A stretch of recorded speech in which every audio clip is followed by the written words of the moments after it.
Chapter 5. Chapter 5 is all about the climate of Ethiopia and the whole.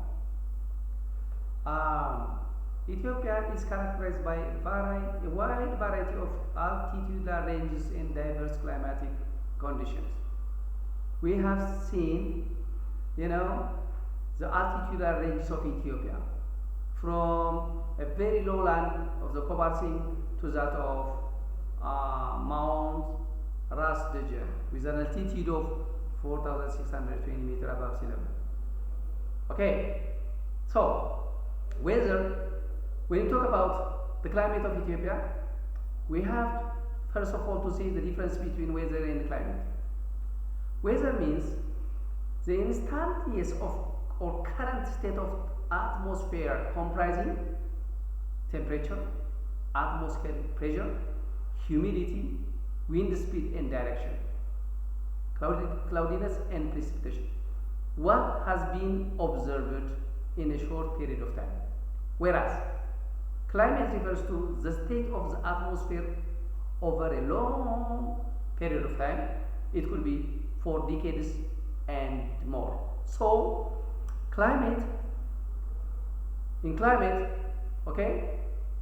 to differentiate weather from that of a climate, that humidity, atmospheric pressure, wind speed, direction, cloudiness and precipitation has to be recorded for a long period of time to determine the climate of one physiographic region.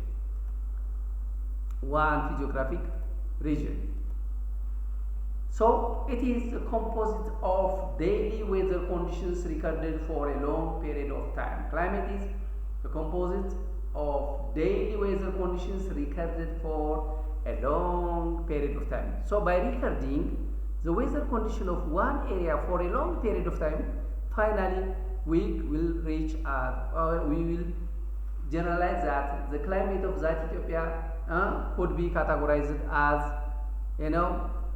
this and that. So what are the elements and controls of weather and climate? Elements of weather and climate are 1. Temperature, 2. Precipitation or rainfall and humidity, 3. Winds and air pressure. What controls weather and climate? The controls are 1. Latitude or angle of the sun, 2. Land and water distribution, and 3. Winds and air pressure. So these two things are very important when you talk about weather and that of climate. Okay?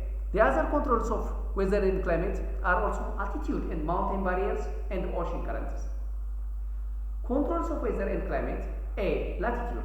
Latitude is the distance of a location from the equator, north and south of the equator. Latitude.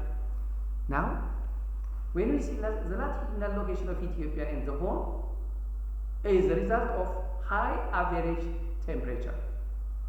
2. High daily and small annual range of temperature. 3. No significant variation in the length of day and night between summer and winters. This has been observed when we talk about the latitudinal location of Ethiopia. Inclination of the Earth's axis. This inclination determines the location of tropics of Cancer and Tropic of Capricorn and the Arctic and Antarctic circles. Tropic of Cancer in the north, Capricorn in the south, the Arctic circle in the north, and the Antarctic circle in the south.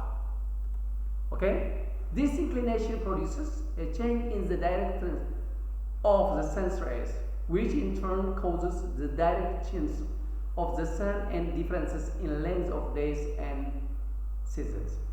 That is to say, when insolation is to be seen or the incoming rays,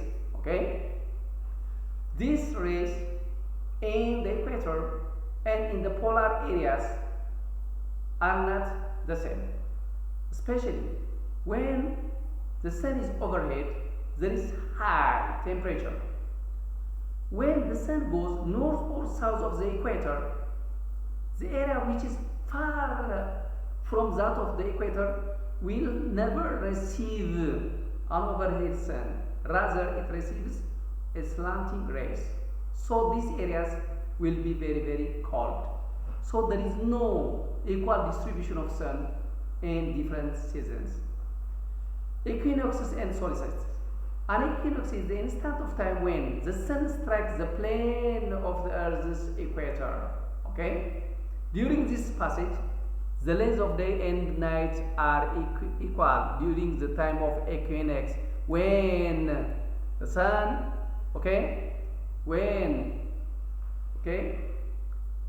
the case of equinox, when the sun strikes the plane of the Earth's equator, this time the length of the day and night will be equal. The vernal spring, the two major equinoxes, one is the vernal or spring equinox, is the day when the point of vertically of sun's rays crosses the equator northwards. When it crosses northwards, we call it the spring or vernal equinox. This equinox experiences in the northern hemisphere when the sun is exactly above the equator. When it goes up to the northern hemisphere, we call it the vernal equinox. During this period, the lengths of day and nights are equal. Vernal or spring equinox makes the beginning of the spring season. The second, the autumnal equinox, appears to happen when the sun crosses the equator, giving approximately equal lengths between day and night. It appears to happen when the visible sun moves southward the celestial equator on the 23rd of September. We call it the autumn. So, the autumnal equinox is when the sun is to be seen in the southern hemisphere. The other point that we need to know in relation to this one is the solstice.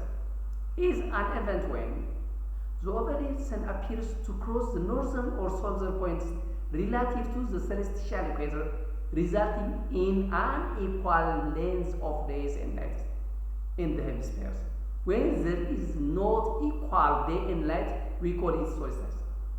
Both hemispheres during this event have either the most or least sunlight over the year. The summer solstice on the 21st, the northern hemisphere has maximum tilt towards the sun, experiencing longest days of the year, because you will find the sun experiencing longest days in this area. It is the astronomical first day of summer in the northern hemisphere. The sun is at its highest position in the noonday sky, directly above 23.5 in the Tropic of Cancer, meaning that in the northern hemisphere. On the other hand, the winter solstice refers to on the 22nd of December is the day when the maximum southward inclination is attained in the southern hemisphere. In this event, the sun travels shortest lengths, causing longest night and shortest daylight.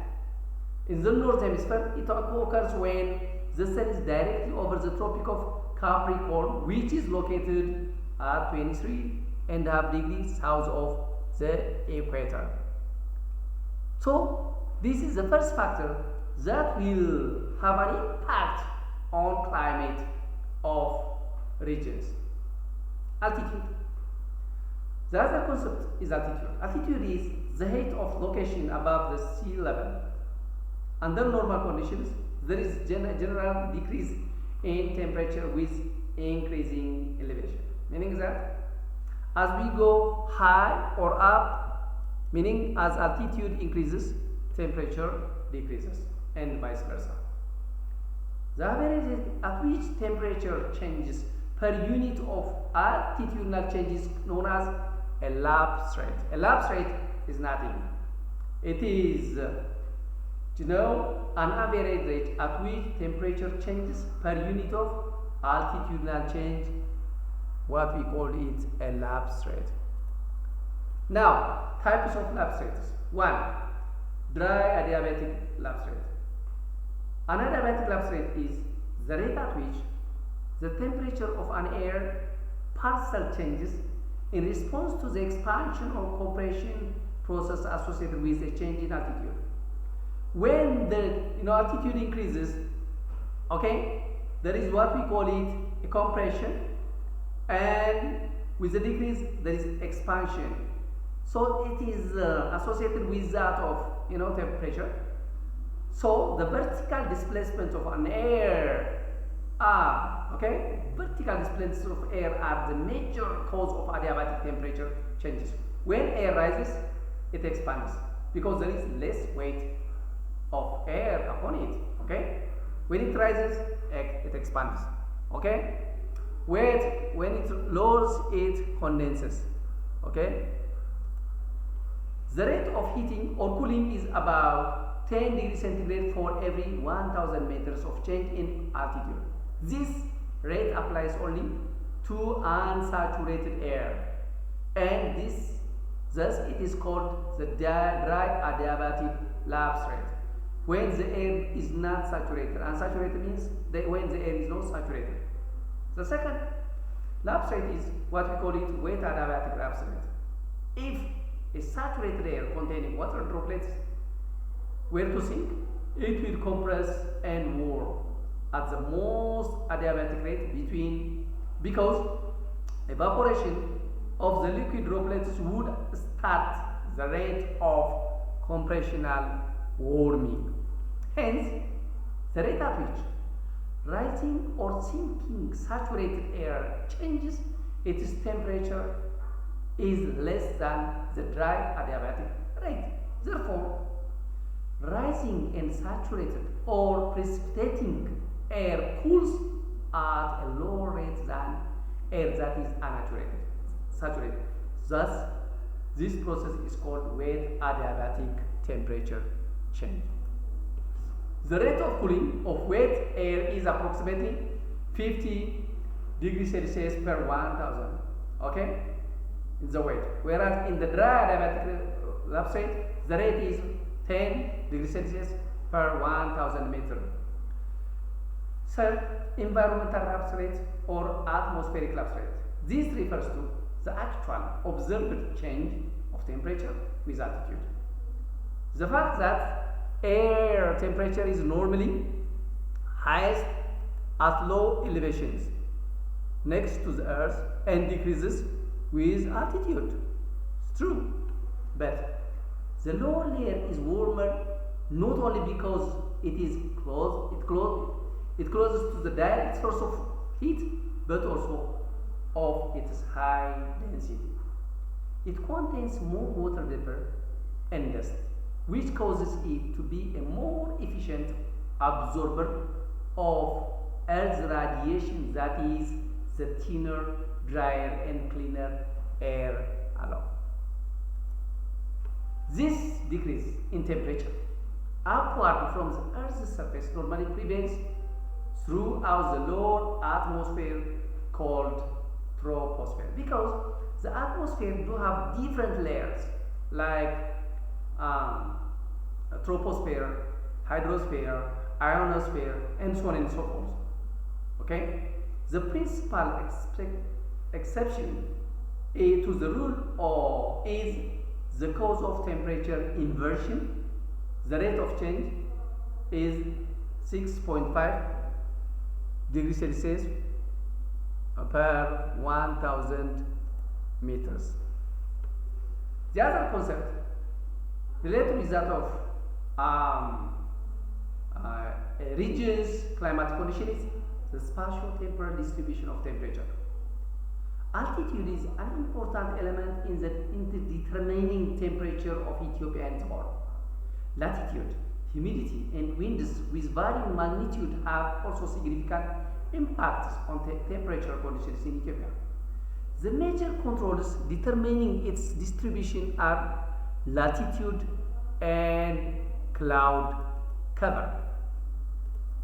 Okay? The spatio-temporal distribution of rainfall. Rainfall in Ethiopia is the result. Rainfall in Ethiopia is the result which is influenced by the position of intertropical convergence zone. The convergence of the northeast trade winds and the equatorial westerlies forms the ITCZ, what we call is the intertropical convergence zone, which is a low pressure zone. Okay. So related with this one, there are seasonal or temporal variability in Ethiopia. The temporal variabilities of rainfall are characterized by 1. Summer. Summer in Ethiopia is from June to August, from mid-June to mid-September it will go.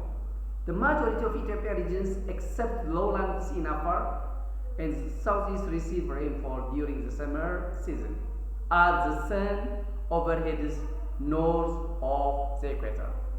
Okay? Second, autumn. September, October and November. Autumn is the season of the year between summer and winter. During this season, the southeasterly ocean showers the lowlands in southeastern parts of Ethiopia.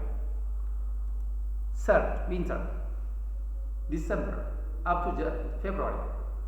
In winter, the overhead sun is far south of the equator.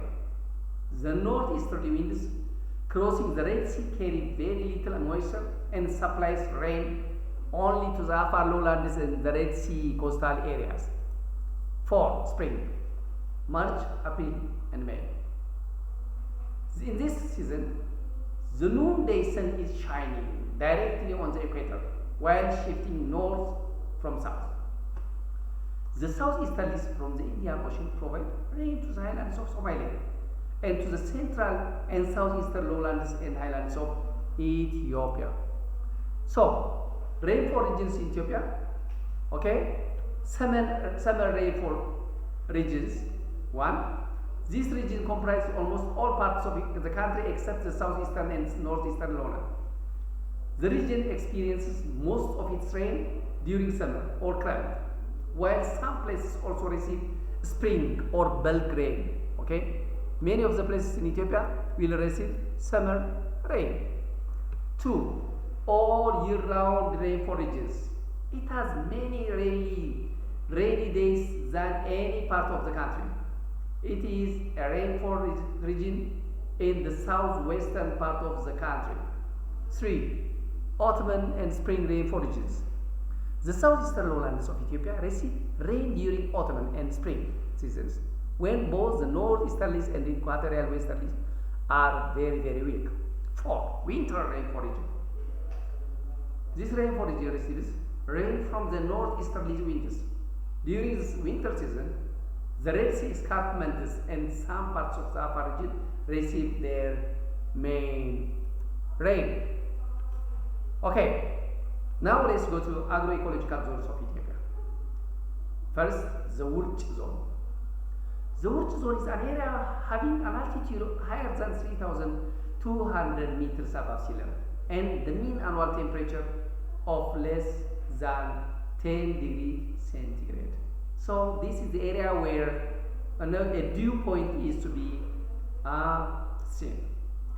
Mountain systems of that region: Guna, Megazes in North Shore, Batu, Mount Oken, and Mount Abune Yosef do have this kind of agroecological zone.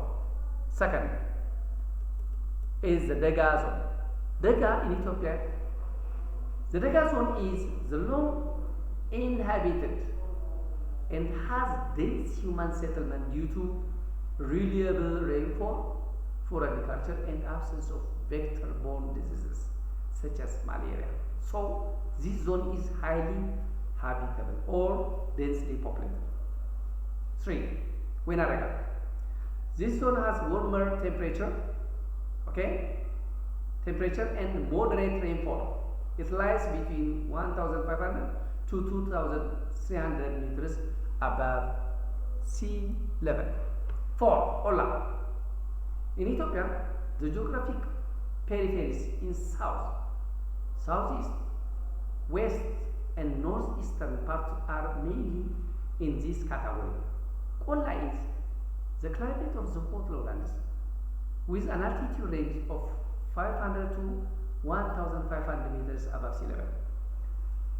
Then what we have is the Baraha. Baraha is a hot, arid climate of the desert lowlands where agriculture is not to be applicable and that of is not habitable. The para-agricultural zone is largely confined to the lowland areas with altitude lower than 500 meters.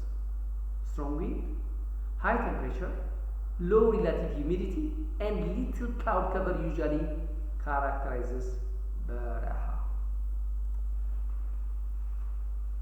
We have seen climate of Ethiopia. Now let's see climate change or global warming. What are the causes, consequences, and response mechanisms of this climate change? Climate change refers to a change in the state of climate that can be identified. It refers to any change in climate over time due to either natural variability or human activities. So the change could come because of nature-induced or human-induced activities. What does the current trends of climate in Ethiopia looks like? Ethiopia's climate experiences extremes such as drought, flood, etc. etc. Ethiopia ranked fifth out of 184 countries in terms of its risk of drought. Over the last decades, Ethiopia has experienced climatic changes. There is a climate change. So what are the trends in rainfall variability? In some regions, total average rainfall is showing a decline. Okay, areas which were receiving rainfall these days are not receiving. Change in temperature and rainfall increase the frequency and severity of extreme events. Major floods have been a common occurrence, leading to loss of life and property in numerous parts of the country. Warming has exacerbated droughts. Desertification in the lowlands of the country is expanding. So, what are the causes of climatic change? What causes it? One, natural cause.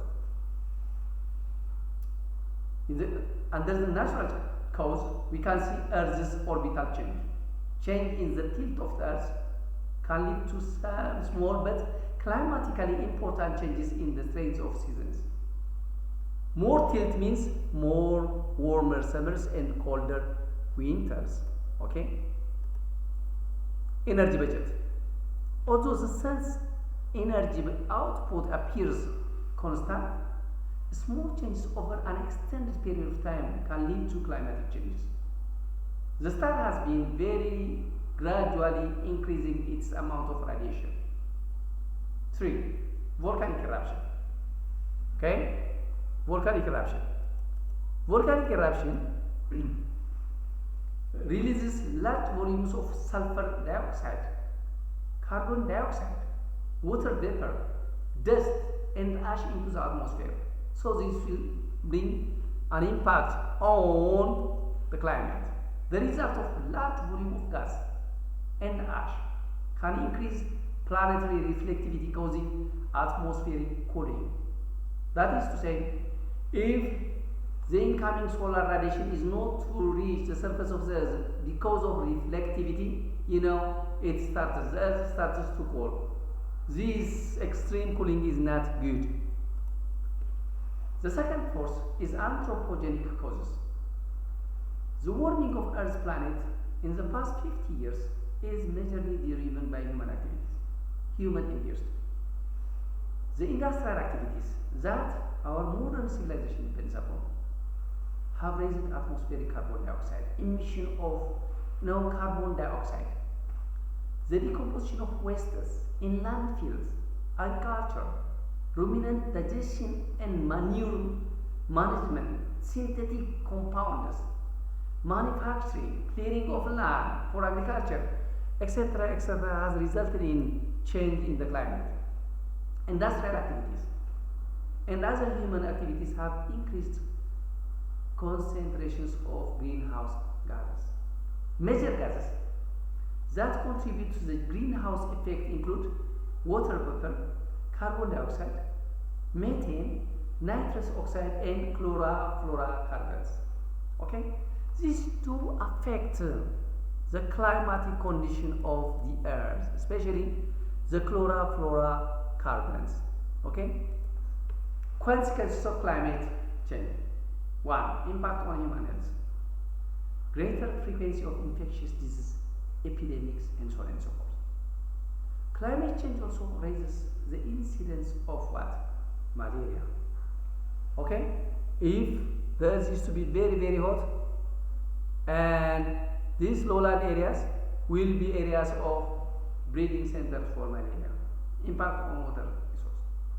Climate change leading to melting of snow and glaciers that increases rise in sea level. Okay? Floods distorts wind flow pattern, decrease water table. More frequent and longer droughts reduce the amount of runoff into rivers, streams, and lakes. It has also impact on agriculture. Changing temperature and rainfall patterns, as well as significantly affect the agricultural production. No rainfall, no production. Impact on ecosystem. Climate change affects the success of species, population, and community adaptation. The species could be seriously affected or even disappear because they are unstable to resist it because of climatic change. So, what are the climatic response mechanisms or mitigation strategies? Mitigation measures are those actions that are taken to reduce and control greenhouse gas emission changes, the climatic, through practice energy efficiency. Increase the use of renewable energy such as solar. We have to use solar energy. Efficient means of transportation. Okay? Implementation of electric public transport. Like what? Okay? Like what? Transport like cycles and so on and so forth. Okay? We need to use this in order to control these problems, okay, that are observed. Shared cars and so on and so forth. So what would be the adaptation and its strategies? Now, we need to build flooding defenses, plan for heat waves and higher temperatures, improve water storage and use some of the measures taken by cities and towns, landscape restoration and reforestation, okay, afforestation, planting trees and so on and so forth, flexible and diverse cultivation to be prepared for natural catastrophes, preventive and precautionary measures, evacuation plans, okay, health issues and so on and so forth. So we need to take this kind of measures in order, okay, to prevent the planet Earth from these climatic problems.